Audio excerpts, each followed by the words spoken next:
Hello, and welcome back to another episode of the I Come First podcast. It is your host, Amie Barsky here, and I am feeling so fresh and energized from my European adventure where I got to go to Spain, Italy, Greece, and Portugal. And let me tell you, my cup is overflowing. But enough about me. Let's talk about you and the mind blowing episode we've got in store for you today. Literally, you might want to brace yourself because I've got Joshua Wenner here and he is going to rock your world. He is an emotional IQ master and he is on a mission to help high achievers just like you heal from old wounds so that you can unlock your full potential. Get ready to transform both your life and your love story in today's episode. Basically, we are ripping the lid off of why your jam-packed schedule might be secretly sabotaging your love life. I know. Joshua and I are covering all of it today, from codependency to attachment styles to deep-rooted societal expectations. Basically, the hidden roadblocks that are in your way from feeling the closeness that you've been craving in your relationships. But don't worry, we're not going to leave you hanging. Joshua shares a game-changing daily practice that'll have you putting yourself first faster than you can say self-love. This episode is a fireworks show of aha moments and empowering insights. Your journey to a more vibrant life starts right now. Okay, everyone, I am extremely excited to bring in this incredible human being who's been in my space for a few years now. And his medicine is so potent. Josh Wenner is here with us today. He is a relationship expert. And just going to let him get right to it with sharing a little bit about yourself, Joshua. And then we'll dive into some amazing questions. Yeah, thank you so much, Amie. Grateful to be here with you. Yeah, I'd say my focus currently is I help CEOs, entrepreneurs, and high achieving couples to really heal the relationships with themselves so that they can have deeper intimacy and better connections so that they can have happy, healthy relationships. So that's really my sweet spot I currently. love that. And how did you get into this work? What led you to walk this path of being of such epic service to these people? Yeah, so it's whereas a lot of people that are doing relationship work come from like a long relationship background of healthy relationships. Mine's a little bit different. Mine comes more from the grief and the trauma world, where I've spent the last 15 years in grief and trauma and helping people navigate. And as people get more comfortable with their grief, that also I do a lot around the nervous system. And so the grief and the nervous system are kind of tied in. And what I found is as people were getting much better at taking ownership and regulating their nervous system, being able to go in and get present and feel the past grief and sadness that was being triggered. What it did is it healed a deeper part of themselves and their connection with their heart. And as they were able to heal the relationship with themselves, it opened up a lot of things in relationships. So it naturally leads into our relationships. And so when we are more at peace with ourselves, we actually are more at peace in our relationships. And so that's where boundaries and needs and a lot of other things just kept coming online. So that's where most of my background comes from. Ah, that's so beautiful. And it simply makes sense to my mind anyway. It just simply makes sense to really come from that place of understanding ourselves so deeply, understanding sadness and grief and how our nervous system is functioning in the world within on the internal. So, because it always affects the external. So, because you work with couples specifically, I really want to navigate for our listener. How do you feel societal expectations or cultural conditioning is it contributes to like women's tendency to prioritize everyone else except themselves, especially when it comes to relationships? Yeah, for me, there's like a bunch of nuances with that. So from my lens, it's again, looking at the frame that I look for, I more look at it through the lens of grief. So I'll give probably a different lens. So for me, the cultural influence is more we are in a society where we've been born into codependent relationships. That's how we need survival. We need codependence to survive. And then oftentimes, majority of everybody's family dynamics, there's a lot of coping mechanisms. So oftentimes they say there's big T trauma and little t trauma. Little t is just the ways we didn't get our needs met as children, or developmentally we were stunted, which often those show up as the wounding from our child nature and it stunts the growth of development as a child. And so oftentimes, where did we see that modeled? So that's maybe the larger conversation like, oh, I saw my mom be really busy with all the things and was constantly busy and listened to her language of why she was really busy and what she had to do. Or there's a number of factors, but in general, I find that conversation is typically, I'll break it into masculine, feminine, but there's different dynamics at play. Oftentimes, if we go back to our parents, our relationship with the father and the relationship with the mother is often the one that's the nurturer, the self care. So, our relationship with our own self care, our relationship with our own spaciousness is oftentimes reflective of our relationship with our mother. And then the doing, the busy, the direction, the focus, getting things done is oftentimes our relationship with the masculine. So, in that question where a woman is, let's say, really busy, having to get a lot done and struggles with make time for herself, I'd say it's a combination of both. Okay. Oftentimes she's staying busy because if she's in the space, she probably then goes into looping, and the stories could be, you got to get things done to be good enough. So back to the wounding of, am I going to be good enough unless everything's done? Do I have to make it perfect? Like if it's from an inadequacy wound or the not good enough wound. And if it's from the abandonment wound, I'd say it often is a sense of trying to control things. So it's more like, I don't want to sit in the space of uncomfortability. So I'm just going to stay really busy. So both sides of that are really, we lack being comfortable in the spaciousness with ourselves. And that also falls into self care practices. I love everything you just shared. And I would love to ask a personal question if you're open to it. How was the relationship with your mother growing up from where it was then to where it is now? If you could kind of help us understand, because I have a feeling that may have been a important part of what you do now.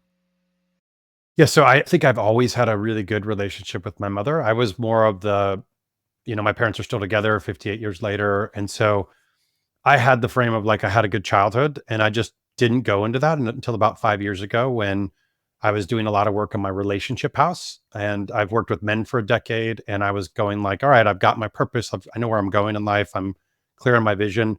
It's time I really work on the relationship and take ownership for every past relationship that I blame them for anything. Like, how do I take full ownership for every past relationship? And how do I go home to look at where I thought I had a good childhood? And I was taking Gabor Mate's 12-month compassionate inquiry course. And he says this frame of anybody who says they had a perfect or horrible childhood, they're just different ways of how we interpreted trauma in childhood. And so I got really curious of looking like, okay, what was my childhood lens, not through how I see it now, of I didn't see any, well, I had big T traumas, but not related to the family unit. What then, it got a little later on, but what was the little T trauma? Where was the areas, if I looked through my childhood lens, where I didn't get my needs met? And if I look at it through that lens, I'd say my mother was very loving and very much in my space. So like that smothering, Like a helicopter mom? yeah, very much so, like very ADHD, go, go, go, constant nervous system that's constantly going, so much so that I never had any spaciousness and I didn't know boundaries as a child. So even my door being shut, I remember as a child, like I could hear her coming and would come right in. I didn't have any spaciousness. So as a child, I think anxiousness was her coping mechanism from her childhood. She stayed really busy. And if she didn't have to be with what she was feeling, and that got transferred into my childhood and also the same self-care practices. So her self-care, she kind of would go last and make sure everybody else was taken care of. And so that also transferred into me. I noticed I have very similar self-care practices as she does. And that transference, would you say that shows up in your adult relationships, in your adult romantic relationships Good question. to some degree? Yeah, I'd say like in the progression of work that I've done, I used to be more on the avoidant side. And that very much was in the space where typically in codependent dynamics, we have like anxious and avoidant, which is attachment styles, but I see it more in codependency. So oftentimes, just to kind of, if anybody's listening and they haven't heard about this before, or they haven't heard it tied to codependency, the pattern is, let's say often one child, there was an abandonment and so nobody was there. So oftentimes the parent where nobody was there, they fantasize about the perfect relationship and get attached to what that perfect relationship is. And so when they meet somebody, they're going, this is the one. And then that person on the anxious side gets so attached to that person meeting the vision of love that they're hyper vigilant on every little detail. So when the person doesn't do the right tone or the text message doesn't say, they're looking for the little details, they get anxious and then they lean in with almost like a controlling, needy, heady energy. And then oftentimes the avoidant, they either had to be like the savior of the family dynamic or the busy achiever of the dynamic, or they found another way to cope, but people were there, but it was almost intruding. They had somebody similar to like how I described, where somebody was always in my space. So when somebody would lean in, I would push back and I would go avoidant. And so the interesting part though is in my progression of healing the avoidant parts, because the avoidant is typically fearful of intimacy and the anxious is fearful of abandonment. And then deep seated beneath it, we have the opposite fears. So actually, when it gets intimate, we're flipped. And so as I started to open up my heart and work through those different pieces of the avoidant, I actually flipped to the anxious and noticed myself showing up on the anxious side, which I've seen as a common habit quite a bit. The more we open our heart, it's like everything's sensitive and we're much more willing to play the other role. So I've had to work through both dynamics on both sides. Wow. And I can so relate to everything you just said and what you specifically just said around how doing all of your inner work and doing a lot of the looking at the lens from a different side of things. And I was definitely a disorganized attachment style, more leaning towards the anxious and romantic relationships. And then I noticed as I was doing my own inner work that I almost went towards that avoidant, like, no, I don't need you, like that energy of like, I'm fine, I'm good. Like, and, when you swing the pendulum to one side or the other, it's almost always, you know, not the healthiest choices because there's no harmony there. There's a disconnect from the heart because we're so up in our heads. We're so disconnected from the body of like what's actually going on here and how do I really feel? And the inner child that's, having other conversations going on inside as well. So this is really juicy and supportive. Even for myself, like sometimes I feel like when I come on to these beautiful interviews, there's so much insight and self-reflection that I get to do after the call. I'm like, dang, that was so amazing. So thank you. Is there anything else you feel you wanted to add to that specific question before we move on? I think I just want to talk about the pattern a little bit deeper because this I see shows up majority of the time in relationships. So the pattern is we have, let's say, this codependent relationship with the anxious and the avoidant. And what happens is they initially meet, there's a really strong attraction to that connection. And then what happens is as the anxious gets a little anxious, and it can go either way, like the avoidant can pull back first. And then, but let's just use the example of the anxious. They notice something changes in let's say the avoidance behavior, and they start to lean in a little bit more. The avoidant pulls out. And initially the anxious makes up excuses for why they're pulling away. So they keep leaning in, but they're making up excuses for what's happening. Meanwhile, they're leaning in more and more till finally they wake up and go, okay, I have to accept they're not here. And then they finally start to pull away and move out of the dynamic. And then when they do, because the deeper seated thing of the avoidant is actually abandonment as well, then they pull back in and they usually use more seduction is like a source of seduction or playfulness to actually enroll them back into the connection. And that's how they end up yo-yoing these dynamics over and over and over again. So if somebody's listening, most people are probably going, oh, me too. I've either done it now or in a previous relationship. I'm curious, what are some of those when you mentioned the anxious person starts to notice? What are they noticing? I find it's like really subtle. It's a shift in energy because again, we're hyper attuned to not feeling our own abandonment, not feeling our own wounding. So instead, the nervous system gets activated on slight little changes. So we become hyper vigilant on noticing the subtle details to keep us safe from being abandoned. So unconsciously, we're looking at all the details. So let's say a text message used to have a heart emoji and then it has a thumbs up. Or let's say in the beginning of the connection, when there is this deep bonding, there's a slight change in behavior from a text message change to the text message doesn't ask a specific way to the tonality changes to the goodbye changes. So it's like we've attuned to these certain pieces. Because again, on the anxious side, we've romanticized love. So we're not actually, both people are not seeing the person. We're seeing the vision of the person we've made in our mind. And so when they don't match the vision that we've romanticized as love, then it's like, oh, this isn't matching the vision, which is triggering the abandonment. So I want to control that. And that energy is a dysregulated.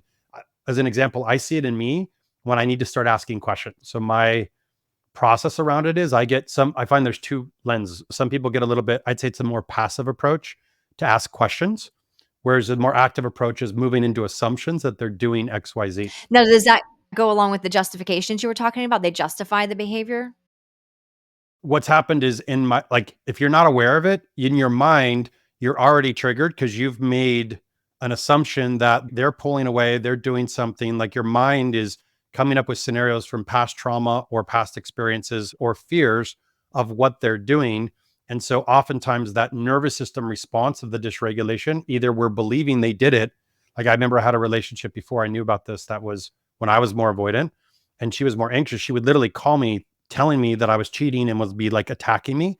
And I remember at the time I was like, I'm sitting in the car. Like I was so surprised. And because I was avoidant, I was like, I'm not going to talk about this now. I'll talk about it later. I was like offended that she would be threatening me with these accusations when I was like, I'm so committed to her and I wouldn't even look the other way. I was so attracted, so committed, so in. So it was so shocking to me. But in that process, I learned to soften a little bit and just answer questions and also learn how to communicate boundaries like, hey, totally open to have this conversation with you and answer any questions that you have. And I'm not okay with disrespect. I'm not okay with you saying any of these words to me, like lower your tone. I'm not leaving and I'm gonna answer questions, but you got to treat me with respect. So I had to learn boundaries and I had to learn how to open my heart and be very open to questions to help her attune. Yeah, and what I'm hearing is you also helped her feel safe enough to then ask the questions and building the energetic safety of like, I'm not going anywhere. Let's be with this. This is obviously clear and alive for you right now. How can we together move through this? And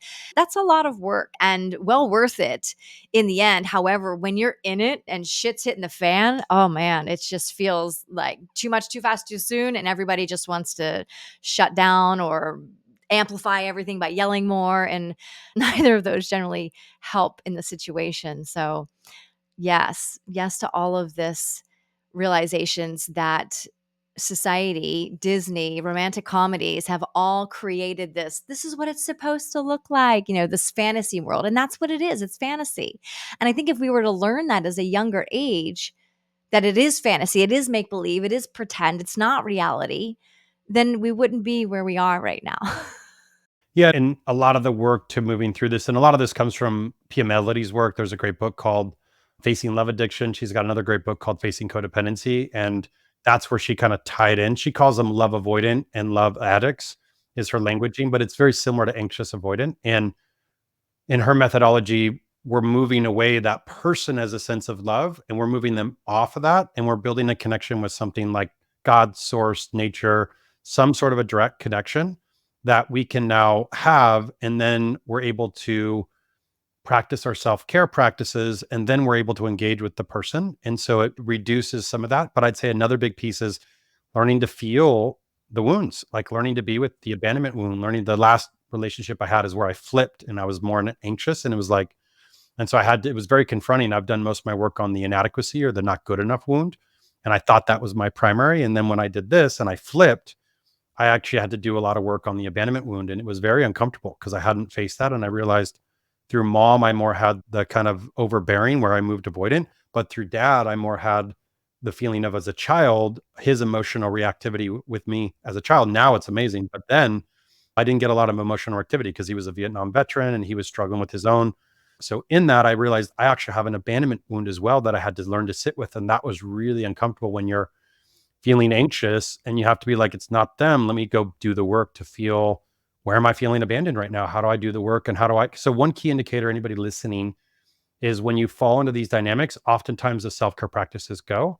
And oftentimes they're also accompanied by some sort of an addiction. So looping back to where we started, being really busy, doing all the tasks can also be an addiction where we're really busy staying busy with all of our addictions so that we don't have to face like, oh, what does this feel like? Because this is really scary. So it is a lot of uncomfortable, messy work, but it brings you a lot of peace. It really does. That's the key. You just said it. It brings you a lot of peace. And so if we give ourselves the permission slip to simply sit with what is, be in this discomfort, allow ourselves to be supported in it, whether it's a coach like yourself or a therapist, whatever it might be, whatever that is, to get yourself the support. Because I'm a firm believer that one, we're not supposed to do any of this alone.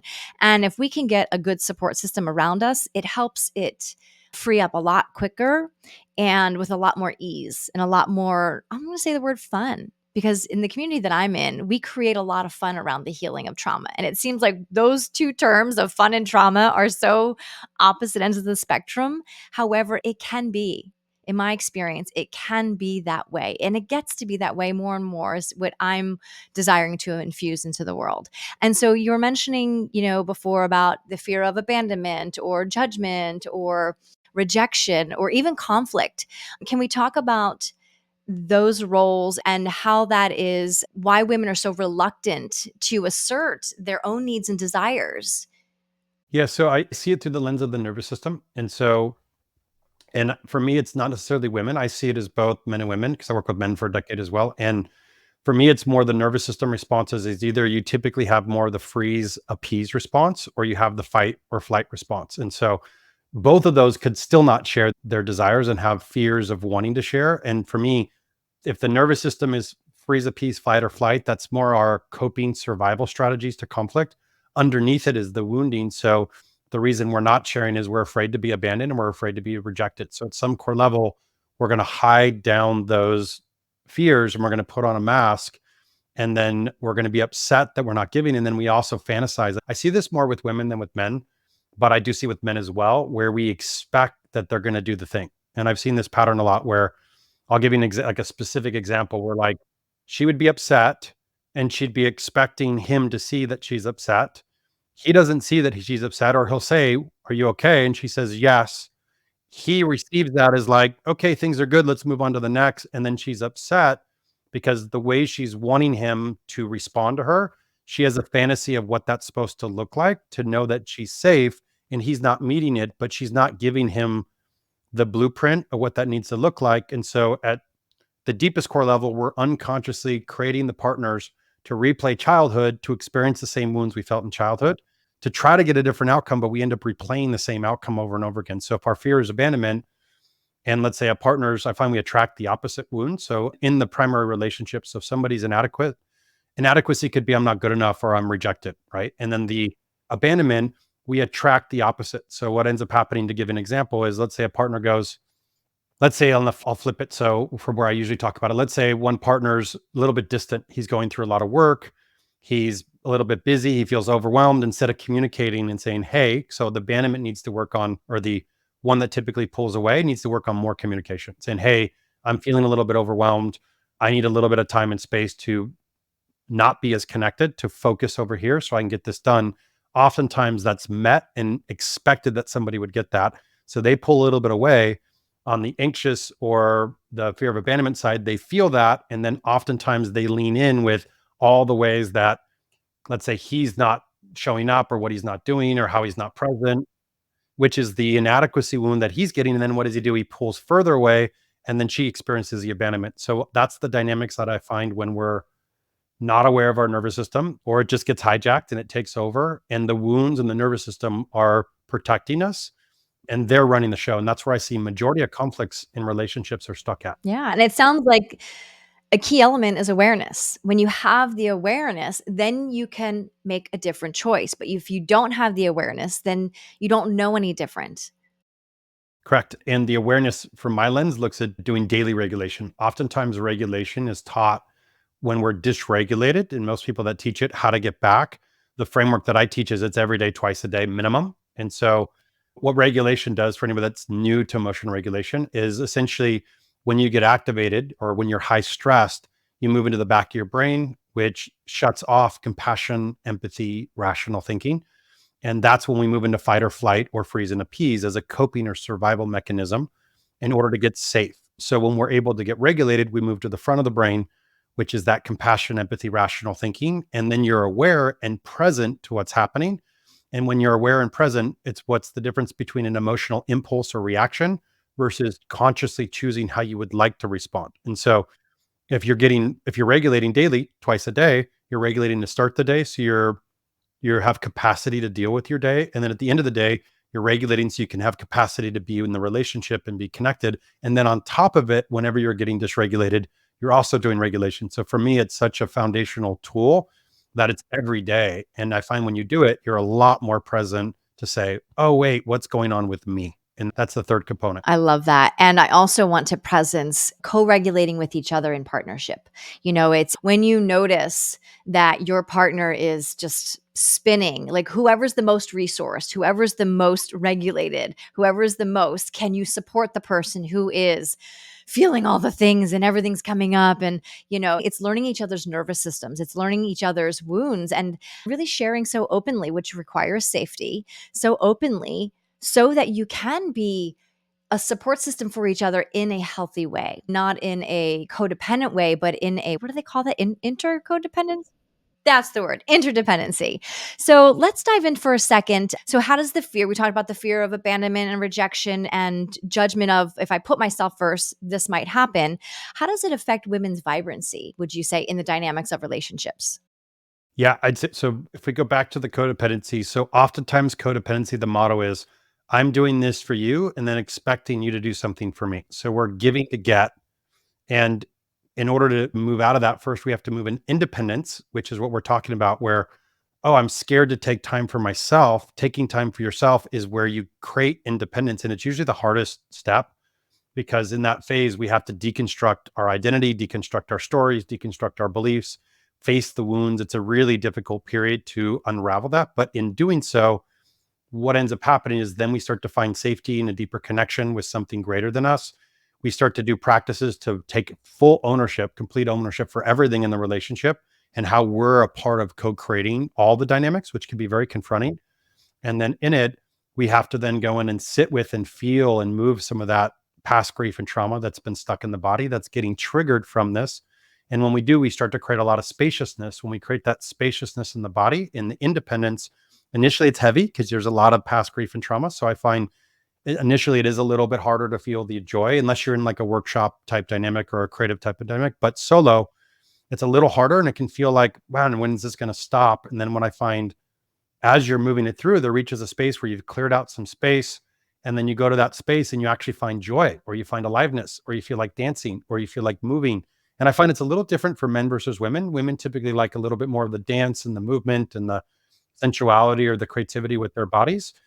And in that spaciousness, that's when the radiance starts to come alive again, because what's happened is we're really connecting with their hearts. So if we look at it like that, all the past grief and trauma that we built up is basically created a sense of armor that's blocking and keeping us in the head. And we're afraid to go in the heart. And in order to access your radiance, your joy, your aliveness, you need to access the heart. So it's the pathway down the center column of this past grief and trauma. And as we excavate it out and free up more spaciousness, you get more energy, you get more aliveness, and then you get more spaciousness. And then from that space, now you're in the radiance, but you're not in the radiance to get, you're in the radiance because it feels good. It's self-radiated radiance.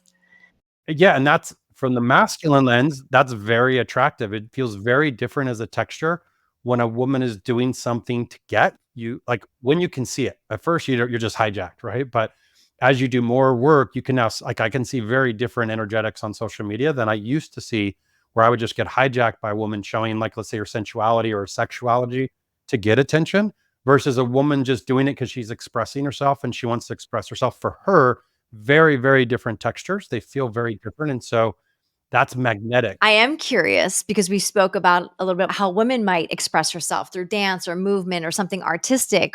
From a man's perspective, how do you guys connect to your radiance, your vibrancy? Yeah, it's very different. I find, well, and I also want to preface, I find in general, if I had to generalize, women are often trying to get safety and security that they're wanting to get from the man, and men are trying to get nurture from the woman. And so it's finding ways to nurture ourselves. So the self care practices are like, for me, can I take care of my self care? Can I enjoy making meals? Can I enjoy meditation, quietness, spaciousness? Like, I also heard a really good phrase recently, like, a woman goes through a monthly cycle where it's like, and I find the more attuned a woman is, it's almost like they're more loving and gentle and like create spaciousness to be in their moon cycle and actually allow the body to go through it and go internal and be with that process. Whereas men, we don't have that. So creating time and space to be in the nothingness is a very similar space for men. So actively carving out time where you're not in a dopamine fix, you're not distracted or giving or trying to give to the world, but where are you receiving from the world, receiving that nurture back. And so it can look like massage, it could look like stretching, it could also look like play, like men spending time with other men. I read a recent study recently where in children, when women are nurturing with their babies, they both experience oxytocin. But when men are playing, that's when they both experience oxytocin. And so a woman can play with the child, but she doesn't get oxytocin from it. And so if men are around other men finding ways to play, that's another really deeply vitalizing source of energy and aliveness because it brings in the oxytocin and it can be very nurturing. So, and for any of the men, if there is any men listening or partners listening to this, I'm a big advocate of like a feminine cleanse. And if you're in partnership, it's a little harder to do a feminine cleanse where you basically stop looking for all the ways. But I'd say outside of your partnership or your relationship, if you can't do a full feminine cleanse, how can you do it outside of that? And what happens is you start to really learn that you're so driven by some sort of nurture, which often shows up as the feminine in a woman's form. And so when you start to take that away, you start to find the other areas that, how am I able to get nurture without a woman? And so that could look like self-care. It could look like with me with my cats. It could look like feeling the wind on my back. It could look like what's all the ways that nature shows up to me in very loving, nurturing ways. Wow. Thank you for sharing that from a male lens of what you guys do to really nurture yourselves. How can a woman reframe self care and prioritize from a positive lens so that it doesn't feel like it's a selfish act? Because I think a lot of women think if I step away from partnership or I don't spend time or I don't do the thing or if I'm not with the kids or I'm not with, coworkers or family or whatever it might be, we feel selfish. I'll speak for myself. I always felt most of the time I felt selfish like, oh, I'm not supposed to do that for myself. So there was this I'll do it, but it doesn't actually feel like it still feels sticky. Yeah, it's a great question. I'd say the first addressing the stickiness is we have these different parts. So there's a part that's been keeping a woman safe by being busy. And that part of her comes online. And when she stops to take time for her, that part of her gets internally of like shaming or guilt or whatever it says that she's either going to be not going to be enough, she's going to be left, something there. So first it's allowing to get into the body to recognize. I'll say this in two ways. I find there's a consistent contraction and expansion. So that life and growth is going to always contract and expand. So at first, we're looking for the reasons why we're contracting. But as you continue to do somatic tools to move and to process it, it shifts from looking for the reasons to noticing when the contraction's in your space. And so usually what happens is you get a big vision. And then in order to become who you need to become for the vision, there's a contraction. And in the contraction, you go back through your old stories and wounds to get to the wound, to have a little mini death, and then to become rebirthed as that next version of you to step into what you're co-creating. So on one sense, like there's always going to be a contraction and expansion. And the more comfortable you can get going through that, the easier it is to go, oh, contraction. Oh, when I go to the head or I go get busy, those are the ways that I'm avoiding my contraction. And the excitement is in allowing myself to go into the contraction. Guess what? I get to expand and everything gets to feel good again. But it's more an internal journey than looking for the things externally. So that's one side of it. I'd say the other side of it is, if we talked about earlier, if we're moving from a place of codependency and this fear of being independent is what I'm hearing. It's like, okay, in order to step independent, I'm a little fearful of what that is. Oftentimes that fear is what's repeating the stories of the things that you're not getting that you're wanting. So if I can step into independence and actually take full ownership for all of it, it's going to be very confronting because then it means it's not their fault, it's on me. And so I'm fearful of feeling that level of self accountability. So it's easier to stay in the busyness. So then I have a reason to blame somebody else or myself for why it's not working. So the stories keep us stuck on those behaviors. But if I could take full ownership after I move through that grief and that pain, what happens is I learn to fill up my own tank. And secondly, I learned to now go, hey, if I'm resourced, I have something to give and I have a lot more to give. So if you really love to take care of people and those that are in your life, it's very different if somebody's very rushed and all over the place and scatterbrain. You don't really feel their presence. And that's even what women are deeply wanting from a man often is like, can you just be here with me? If you're running 50,000 tasks and this is just one more task, then everybody's not really getting your full attention, your energy, your vibrancy, all of you. They're getting the little bit of you left with a million other tasks. But if you can fill up your own bucket, take time for yourself, when you do show up, the things that you do show up for, you're more present, you're more attuned. So people are going to feel you, they're going to receive you much deeper. And you're also able to now say, what are my boundaries? I actually have a client right now, Exactly what I think you've been talking about, where she tends to kind of play a little bit small. She shrinks down a little bit. She gets busy. She just kind of says yes to what she's doing. And she's been putting her life on hold. And she's now like, you know what? I have these deep visions of what I want to do for my sovereignty, for my self care practices, for the relationship that I actually want in my life, whether or not he can step into it. Like, I have these visions and I need to now step into this to become the best version of me. And he's feeling a little. Yeah, she's setting boundaries now because she's recognizing her priorities, it sounds like. That's it. And so the deepest thing is you get to give so much more of yourself to the things that do. And anybody that has a child, you're modeling self-care to the child. And so if you can't do it for you, how would you want your child to behave in the world? And would you want your child to be able to take care of their own needs so they have more to give and set boundaries and be able to navigate through the world in the most loving way? Or do you want them repeating the same habitual practices that you do? Absolutely. I love this. And, you know, being in this work now for quite over, I guess, over a decade, it's the reality is this: life does not come without contrast, right? So, can we simply be in the knowing that I can feel joy and grief almost at the same time, almost simultaneously? I can feel utterly excited and frustrated at the same time. Like, these things get to live together. They get to dance together. It's the ebb and flow of life, and we can't stop it. So if we can just get on board with it, as I think it's Esther Hicks says, can you flow with the water and not try and go upstream? It's about saying, "Oh, okay, this is here for me," and get so curious, so in tune with what's happening in our bodies. You're mentioning earlier about we get so stuck up in the head and then we're scanning for all the ways in which they didn't show up or they're not doing the thing that I wanted them to do. Tap into the heart space, drop down into the heart, get into the body and start listening, start awakening the body, because the body's always communicating 1,000%. It's always online, it's always communicating. And I think that's where the practices that you're talking about come in, whether it is a meditation or a movement practice or a simple cooking or a walk in the park. Like, these are all ways in which we can come back to our center, our state of being. And I'm excited to have anyone who's listening to continue to connect with you. What do you think that's the best way? Ways to connect with me? Yeah, so I have my website that's just joshuawenner.com, where I have nervous system programs and relationship programs and things like that. I also have my Instagram where it's just Joshua Michael Wenner.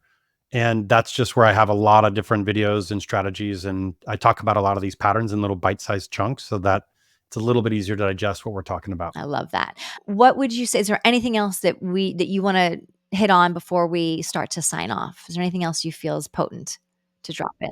The only other thing that I wanted to mention is you talked about the duality or the contrast. And I think it's really important just to circle back around grief, because usually what's not known about grief is we're trying to fix things. And so some of the deepest work around grief is learning to accept and love the heartbreak.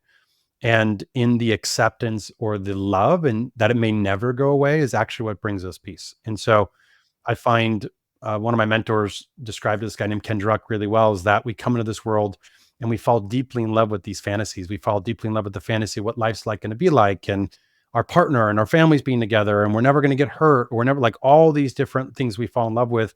And then those are taken from us. And when we do, we experience deep heartbreak.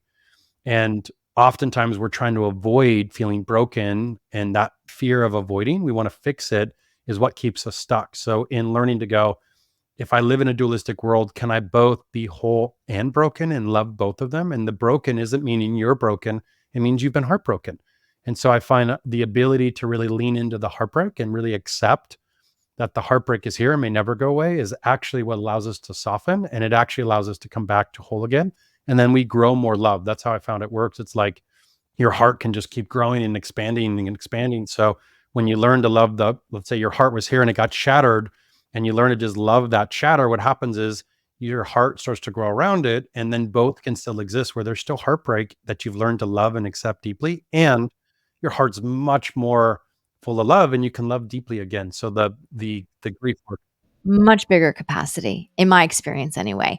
What would you say is a tip or a practice that our listener can maybe start today to start to support them in regulation or radiancy and vibrancy? Is there anything off the cuff that you can offer? So I'd recommend you do a daily, like I mentioned earlier, twice a day emotional regulation. And the one that I use that I've done a lot of research on white papers, and there's so many strategies, but the one that's the most effective is just a 4-6 breath. So you're basically breathing in for 4 and out for 6, or just longer exhales. And the key is you have to do that for 6 minutes. So it's a 6 minutes, 4-6 breath twice a day. If you just started doing that today, in the next 30 days, life will start to be different because you're going to bring emotional presence and you're going to have a little bit more emotional capacity to choose how you want to respond. And if you do that for 30 days, what I hear from my clients, because it's a mandatory, I don't coach with people unless they do this. And the reason why is when they do it, they don't loop, meaning we don't loop patterns anymore. They actually solve them and we keep making progress. If they loop, I know they're not doing the work because they're not present and they're not catching what's happening. So you'll notice when you do, or excuse me, you'll notice when you don't do it because you'll get dysregulated. You won't notice when you do because it's working. Absolutely, 1,000%. So if you're thinking to yourself, oh my gosh, Amie, Joshua, I don't have time. 12 minutes a day, y'all. 12 minutes, 6 minutes in the morning, 6 minutes at midday or evening. You can not even sacrifice. You can give yourself the gift of 12 minutes a day to take care of this simple practice, 4-6 breathing, to simply be with your nervous system, be with your body, be with yourself, and fuel and fill up and give back, because you will feel the benefits. Everyone around you, because this is one of my practices, I know it for certain. When I don't do it, I'm almost always scattered. And when I do it, there's so often my friends, my family, they'll be like, you feel amazing, like energetically, they're like, you feel different. There's something else there. And that's one of my keys to vibrancy. And so I love this. This is so beautiful. Joshua, what would you say is one of your daily I come first practices? Yeah, I mean, this is one of the first things I do in the morning is I get up and do regulation on my mat. I think just to add a different one in the mix is I'm really big into cold immersion, and I do find it's really, really helpful. So I use it more not for the cold benefits, but for the emotional benefits of it's a highly fast regulator of the nervous system, and it's also really good for dopamine. And I find we also have a big dopamine problem. And so in general, we're constantly stimulated way too much. And so that actually regulates your dopamine levels for 7 hours. And so I'm a big advocate of if you can't do a whole cold plunge, can you just get in the shower? When you jump in, just jump right in. And at first it's a little bit cold. Like that's even a great way to start to get you to charge. And then the hot water hits you and you're over it. When I was in Lisbon, we did a cold plunge. We did a rotation between the sauna, the hot tub, and the cold plunge. And my first time in, it wasn't my first cold plunge, but I hadn't done it in a while. And it's definitely a beautiful awakening to the nervous system. But honestly, like the more we did it, I was like, it didn't feel as scary, if you will. It was just like, okay, this is next, and it felt really invigorating. So I definitely am a fan of that. And I don't have one at my house. So what I've been doing is after I'm I do my morning workout and I jump in the shower and I do my business, wash my hair, what have yous. And then I hit the cold water before I get out. And I'm like jumping around. I'm like, ah! And I try to count to like 30 or 45 or whatever I can to just stay as long as possible, because yes, it can feel discomfortable, or discomfort, but the benefits are just so good, so good, so good. Well, I am so glad that you scheduled time for this. I'm so appreciative of you making time. I know you're a busy, busy man serving so many epic humans in this world. And thank you. Thank you for everything that you shared here. Please go follow Joshua, get on his Instagram. He gives incredible bite-sized pieces, tools you can walk away with besides what we talked about today in the 4-6 breathing. And yeah, thank you, Joshua. It's been a pleasure, and have a magical, beautiful rest of your day in Austin. Thank you so much. Always a pleasure. Thank you.